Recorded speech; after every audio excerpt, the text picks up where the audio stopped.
You searched how to buy shares of Apollo Commercial Real Estate Finance, Inc., and this video shows the steps for this commercial real estate finance company, listed on NASDAQ under the ticker ARI. This is an educational guide and not financial advice. To trade ARI, you need a brokerage account. I will use eToro as a neutral example to demonstrate the process. After registering, you will need to verify your account with an ID document and add funds before buying. Use the platform search bar and type the ticker ARI to locate the correct listing for Apollo Commercial Real Estate Finance, Inc. Select the result that matches the company name and NASDAQ listing.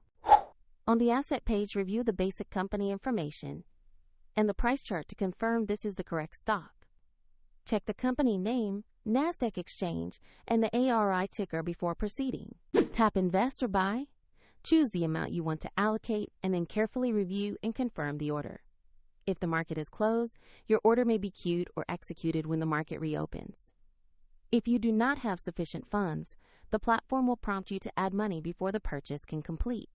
After execution, the new position will appear in your portfolio where you can monitor it. A link to eToro is available in the video description if you want to open an account or learn more.